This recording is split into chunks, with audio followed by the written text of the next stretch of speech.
Perkenalkan, nama lengkap saya Magdalena Fridolin Manula, mahasiswi Sekolah Tinggi Pastoral Santo Petrus Keuskupan Atambua. Pada kesempatan ini, saya akan membawakan sebuah renungan singkat dengan judul Roda Kehidupan yang diambil dari kitab Yeremia bab 17 ayat 5 sampai 10. Saudara-saudari yang terkasih, sebagian orang di dunia membayangkan bahwa hidup ini berjalan seperti sebuah titik pada sebuah roda yang berputar, spinning wheel yang bisa naik dan kemudian turun. Oleh karena itu, bagi mereka hidup adalah kesempatan untuk mencari keuntungan dan kenyamanan selagi bisa. Selagi roda kehidupan mereka berputar ke atas, mereka memanfaatkannya dengan apa saja yang bisa dilakukan supaya hidupnya makin enak. Memang jika kita lihat dalam hidup ini, manusia selalu berusaha untuk berhasil tanpa memperdulikan siapa yang menggerakkan roda kehidupan ini. Sebagian percaya bahwa mereka harus bisa mempertahankan posisi mereka pada roda kehidupan dengan segala cara. Mereka lupa bahwa Tuhan yang memegang kontrol atas hidup kita di setiap saat, bahwa roda kehidupan itu tidak selalu berputar seperti apa yang diharapkan. Mereka tidak sadar bahwa dinamika hidup adalah sangat kompleks. Roda kehidupan bukanlah seperti roda yang berputar dengan kecepatan dan arah yang tidak pernah berubah. Saudara-saudari yang terkasih dalam Kristus Tuhan, adakah yang bisa diharapkan dalam hidup ini? Adakah yang bisa dipastikan jika roda kehidupan selalu berputar? Yeremia bab 17 berisi peringatan bagi bangsa Israel bahwa mereka tidak dapat mengandalkan kekuatan mereka sendiri.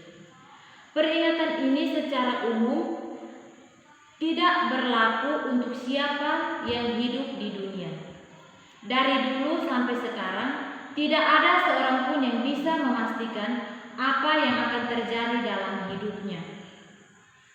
Mereka yang merasa bahwa hidup dan hasil usaha mereka berada dalam tangan sendiri, pada suatu saat akan kecewa karena apa yang terjadi bisa di luar dugaan mereka. Tuhan melalui Yeremia dengan jelas menyatakan rasa tidak senangnya dan kesombongan manusia.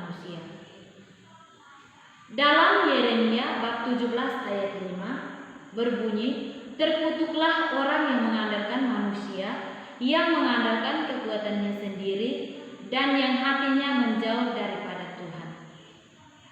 Saudara-saudari yang terkasih dalam Kristus Tuhan, sebagai umat Kristen, kita harus percaya bahwa Tuhan benar-benar membenci manusia yang sombong, yang merasa bahwa ia dapat mengatur jalan roda hidup dengan berbuat ini dan itu.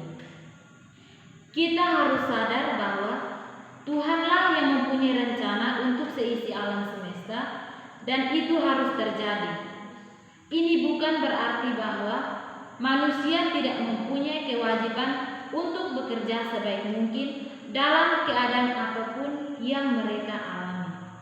Sebaliknya, kita harus berusaha untuk mengerti apa yang Tuhan kehendaki dalam hidup kita.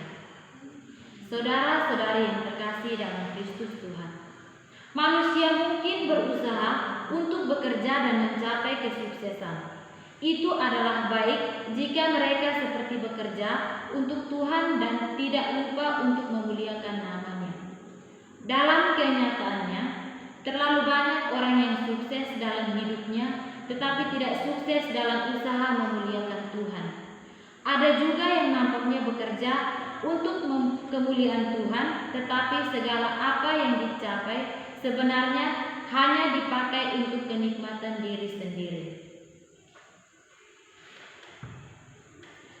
Ayat pembukaan kita berkata bahwa Tuhanlah yang menyelidiki hati, yang menguji pikiran untuk memberi balasan kepada setiap orang setimpal dengan tingkah langkahnya, setimpal dengan hasil perbuatannya.